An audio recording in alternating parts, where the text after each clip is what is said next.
ومن يبتغ غير الإسلام دينا فلن يقبل منه وهو في الآخرة من الخاسرين صدق الله العظيم। হরিচণ্ডী বাজার ব্যবসায়ীদের উদ্যোগে বাজার মসজিদের উন্নয়ন কল্পে আজকের এই 2 দিনব্যাপী তাফসীর মাহফিলের জনাব স্বনামধন্য সভাপতি, এক সময়কার সাবেক ছাত্র নেতা, বিশিষ্ট আলেমে দ্বীন বড় ভাই মাওলানা এস.এম. জয়নুল আবদিন কাদরি ভাই, আজকের মাহফিলের সম্মানিত প্রধান অতিথি বিশিষ্ট দানবীর আসিফ আকবর হোসেন সহ আজকের মাহফিলের সম্মানিত বিশেষ অতিথিবৃন্দ তথা বিশিষ্ট শিক্ষাবিদ অধ্যক্ষ মাওলানা সিরাজুল ইসলাম, আমির বাংলাদেশ জামাত ইসলামী ফুলছড়ি উপজেলা শাখা ও হরিচণ্ডী তথা এরান্ডাবাড়ি ইউনিয়নের সম্মানিত সাবেক চেয়ারম্যান সহ মঞ্চের সামনে উপবিষ্ট কোরআনের সৈনিক হযরত উলামায়ে কেরাম এবং পর্দার আড়ালে অবস্থানরত আমার মা ও বোনেরা, আমরা সকলে মিলে আল্লাহর দরবারে শুকরিয়া জ্ঞাপন করি, যিনি আজকে আমাদের সকলকে কোরআনুল কারীমের তাফসীর শোনার জন্য এখানে বসার তৌফিক দান করেছেন। এই জন্য শুকরিয়া আদায় করি আলহামদুলিল্লাহ। দরুদ ও সালাম বর্ষিত হোক বিশ্ব মানবতার একমাত্র মুক্তির সনদ জনাবে রাসূলুল্লাহ সাল্লাল্লাহু আলাইহি ওয়াসাল্লামের প্রতি।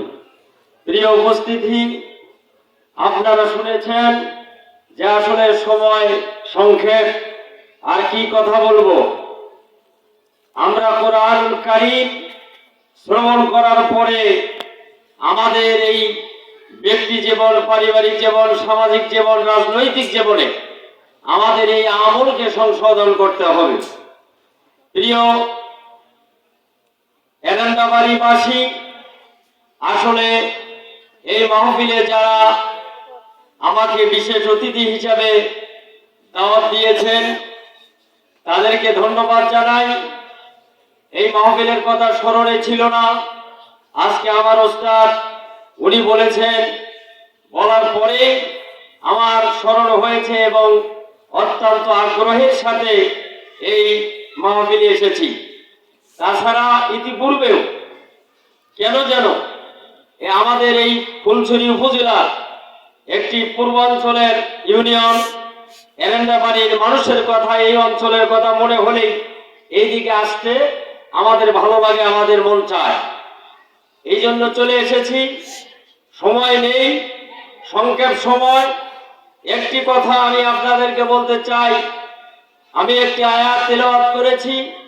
আল্লাহ রাব্বুল আলামিন বলেন যে ইসলাম ব্যতীত এবং কোরআনুল কারীম ব্যতীত অন্য কোনো মতাদর্শ, অন্য কোনো চিন্তা ভাবনা, অন্য কোনো বিষয় যদি মুসলমানেরা তালাশ করে তাহলে তাদের আমল কশ্চিন কালেও আল্লাহ রাব্বুল আলামিন কবুল করবেন না এবং আখিরাতের ময়দানে ক্ষতিগ্রস্ত হবে।